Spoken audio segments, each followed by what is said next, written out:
내가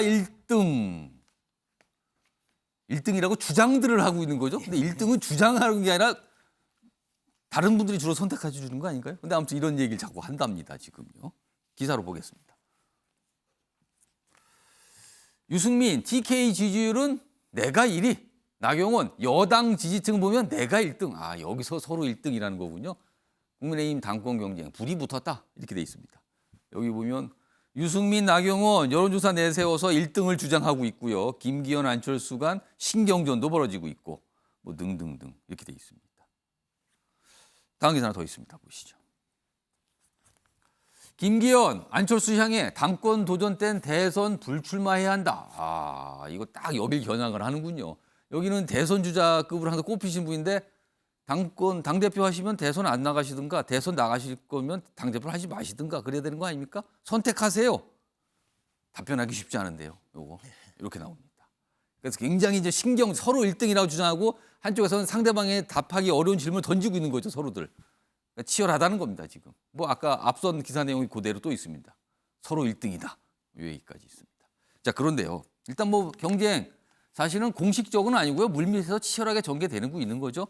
이런 상황에서요. 사실은 이런 상황을 외부인의 시각으로 보시는 분이 있거든요. 뭐 정치권의 뭐 고수로 꼽히시는 분인데 국민의힘 당권 경쟁 상황에 대해서 언급을 좀 하셨습니다. 그 목소리 준비했습니다. 들어보시죠. 윤석열 대통령께서 아무리 당무에 간섭하지 않는다고 하지만은 유승민 전 의원이 대표가 되는 것은 죽어도 못 볼 거예요. 제가 볼 때는 윤핵관인 권성동 혹은 윤상현 이런 사람으로 단일화시켜가지고 유승민과 1대1 구도로 갈 것이다. 저는 그렇게 봅니다. 권성동이나 윤상현으로 단일화가 될 것이다. 안철수나 김기현은 거기는 좀 아닌 것 같아요. 거기는 아니. 굉장히 좀 강한 전망이잖아요. 이게 외부 인사니까 저렇게 얘기하시죠. 만약에 국민의힘 내부 인사가 저렇게 말씀을 하셨으면요. 상당히 여러 가지 얘기가 나오셨을 것 같은데. 자, 그러면 국민의힘 내부 인사 윤석 전 대변인 여기 계시네요. 지금 박지원 전 원장, 국정원장께서 뭐 사실 정치연에 대해서 뭐 여러 가지 말씀을 평소에 많이 하시는데 이거에 대한 전망, 어떤 논평도 내놓으셨어요. 근데 그 내용을 보면 윤석열 대통령은 절대로 유승민 대표라는 체제를 용납할 수 없다. 그래서 뭔가 단일화를 통해서 이렇게 맞상대시킬 거다. 근데 그러고 보니까 과거에 지방선거 때 경기도지사 경선 때도 약간 그런 비슷한 해석과 분석이 나왔단 말이에요. 유승민 불가론입니까? 이거 어떻게 보십니까? 윤석열 대통령 어떻게 생각하고 있는 겁니까? 글쎄요, 그건 너무 과한 그런 평가라고 봐요. 일단 유승민 전 의원 같은 경우에 윤석열 대통령과 지난해 대선 후보 경선을 하면서 치열한 경쟁을 했던 그런 관계이기 때문에 그렇게 해석을 하는 걸로 저는 생각을 하고 또 더군다나 대통령과 윤석열 대통령과 유승민 전 의원은 편한 관계입니까? 불편한 관계입니까? 뭐 제가 개인적으로 말씀드리기 좀 부적절하지만 어쨌든 경쟁 관계에 있었던 분들이고 지난번 경기지사 경선 과정에 있어서도 김은혜 후보가 출마함으로써 결국은 유승민 후보가 경기지사 선거에서 실패하지 않았습니까? 그것을 해석을 확장을 해서 윤 대통령과 유승민 전 의원 간의 관계를 해석을 하신 건데 글쎄요, 그거는 너무 과하다고 저는 보고. 이것도 너무 상상과 가정이 많이 들어가 있습니까 지금? 그리고 기본적으로 당무에 관여하지 않겠다고 말씀하셨고 대통령이 당무에 관여해서 당 상황에 관여해서 뭔가 영향을 끼칠 수 있는 구조가 아닙니다. 지금 국민의힘 구조가. 그래서 말씀하신 대로 예를 들어 아까 뭐 윤핵관 중에 권성동, 윤상현 의원 중에 단일화시켜서 뭐 어떻게 당대표 이런 얘기들도 그것도 가정이 좀 들어가는 거죠 거기에. 그 가정이 굉장히 논리적이지가 않아요. 어떤 방식으로 단일화를 시킨 건지도 저는 이해를 못하겠고 뭐 윤핵관이라고 하는 분들에 대한 존재가 현재 그렇게 미미하기 때문에 지금 그렇게 말씀하시는 것은 그저 대중의 관심을 다시 한번 불러일으키는 수준 그 이상도 이하도 아니다. 저는 이렇게 봅니다. 윤석 전 대변인께서 그냥 자세한 설명해 주셨는데 아무튼 지켜보세요. 뭐 이 정도로 결론을 해주신 것 같아요 지금요. 국민의힘 상황 그리고 당권 뭐 경쟁 사항을 전해드리면요. 이 방송이 끝난 뒤에 주변 분들께서 저한테 물어보시는 분들이 있어요. 이준석 전 대표는 어떻게 됩니까? 아주 어려운 질문을 물어보십니다. 답변하기 쉽지 않거든요. 자, 그런데요. 그럼 앞으로 이준석 전 대표 어떻게 되는 건가? 이와 관련해서요. 최근에 야당의 중진분 그리고 여당의 중진분들이 각각 어떤 전망을 하신 게 있습니다. 목소리가 있습니다. 들어보시죠. 저는 이준석 전 대표가 택할 수 있는 유일한 방식은 무소속 출마밖에 없다. 다만 지역이 어딜 거냐는 건 지금 예측하기 좀 어렵다. 서울 수도권 쪽은 아무래도 양당의 어떤 치열한 경쟁을 하기 때문에 무소속으로 뭐 나왔을 때 상당히 좀 어려움이 있겠죠. 자, 두 분 말씀을 종합하면 이겁니다. 윤두현 의원님.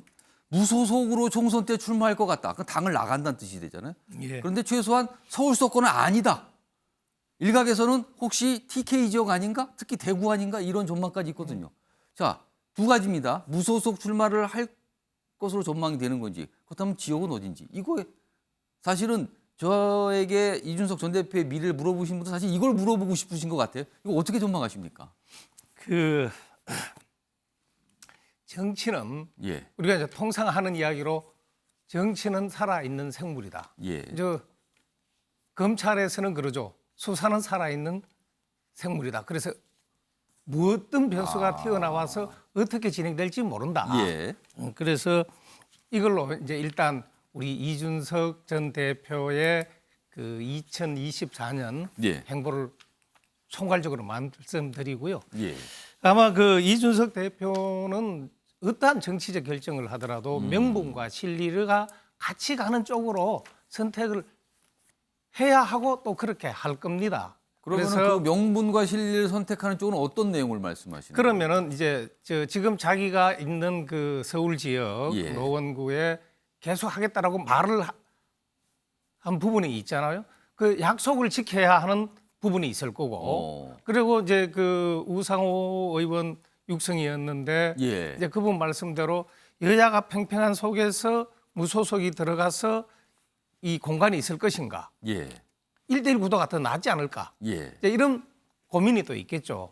그건 판단하기 나름입니다. 예, 3자 구도니까 이 상대방이 표를 나누어 가니까 내가 유리하다라고 판단할 수도 있고 예. 반대로 저쪽에서 팽팽한데 내가 이 중간에 여백이 없기 때문에 예. 어려울 거라고 볼 수도 있을 거고 예. 그것은 본인이 어떻게 판단하느냐 이제 그런 게 하나 있을 거고 그다음 이제 대구 경북 쪽으로 이제 이렇게 말씀을 혹시 하시는데 출마하지 않을까? 그럼 이제 특정 정당이 이 강하니까 우세한 곳이죠. 이제 우세하니까 그 1당, 2당 양자 구도에서 예. 2당 후보가 약하니까 사실상 무소속으로 나가면 1대1 구도가 되니까 예. 해볼 만하다. 예. 뭐 이런 판단으로 저는 이해를 합니다. 거기에 그렇게 거기도 또 함정이 있습니다. 2000년 총선 혹시 기억하시는지 모르겠지만 예, 그 김윤환 전 대표 돌아가셨는데 예. 그분 얼마나 그때 당시 중앙정치 큰 거물이었어요. 예, 그다음 이수성 총리, 전 총리시죠. 예, 예. 그분도 2000년 총선에 나오셨죠. 다 어떻게 됐습니까? 어려웠다는 거죠. 안 됐죠. 예, 예. 그래서 이 1대1 구도가 유리하다 뭐가 하나 그거는 지금 예. 호사가들의 이야기다. 그리고 그 이준석 전 대표는 그 자기 지역 주민에게 약속한 것 예. 그것을 지키려고 노력할 것이고 지키지 않거나 지키지 못할 경우 예, 합당한 이유를 만들어낼 겁니다. 예. 그리고 그게 가능하면은 옮길 수 있는 거고 안 되면은 또 그래서 수없이 많은 변수가 알겠습니다. 있다. 그다음 딱 하나만 더 예. 드리겠습니다. 우리 박지원 전 원장 예, 그 저하고는 그 새정치국민회의인가 그 부대변인이고 저는 출입 기자로서 이 인연이 예. 있습니다. 그런데 대단하시죠. 예. 그런데 이분 말씀 중에 항상 본인이 희망하는 사항을 넣어서 전망처럼 예. 말씀하시는 부분도 있습니다. 아까 제 이야기한 그 예. 유승민 안 될 거다. 뭐 윤핵관을 낼 거다라고 해서 액면 그대로 우리가 받아들일 수도 있지만 예. 혹시 우리 박 전 원장께서 국민의힘이 예. 좀 분열되는 것을 보고 싶어서 말씀하시는 것 아닌가 하는 알겠습니다. 해석도 합니다. 박사님 의원께서 경쟁 정당 얘기인데 발언기 요청하셨어요. 자, 한 1분 드릴게요. 말씀하세요. 오히려 경쟁 정당이니까 더 자연스럽게 얘기할 수 예. 있을 것 같은데요.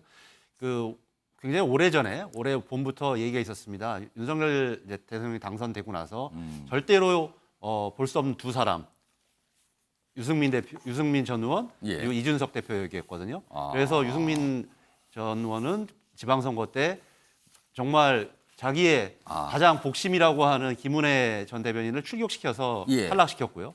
그 다음에 이준석 대표의 그 말로를 지금 저희가 보고 있지 않습니까? 그래서 이게 여의도 정가에서 이미 다 그 당시에 나왔던 것이 기정사실화된 거죠. 현실화된 것이기 때문에 저는 박지원 원장의 얘기도 정확하다 생각이 들고 가장 중요한 거는 과연 이준석 대표가 국민의힘에서 공천받을 수 있습니까? 유승민 전 의원이 되면 모르겠는데 정말 이준석 대표를 공천할 수 있는 대표가 나올 수 있습니까? 그 대표가 과연 윤석열 대통령이 인정할 수 있을까요? 저는 그런 데에서 출발한다면 앞으로의 답도 결론이 명확하다고 생각이 들고요. 아마 이준석 대표면은 만약에 무소속으로 나간다면 오히려 호남도 저는 생각해 볼 수 있을 거라고 생각합니다. 이준석 대표가 호남에 대해서 굉장히 공도 많이 들이고 자신의 이 정치적 입지를 생각한다면 굉장히 넓게 생각할 여지도 있습니다. 호남 얘기까지요. 굉장히 좀 여러 가지 상상일 수도 있고요. 가정도 있고 오늘 뭐 그런 얘기가 좀 많이 나왔습니다. 자, 아침의 매일경제 오늘은 여기서 마무리하겠습니다. 시청해 주신 여러분 고맙습니다.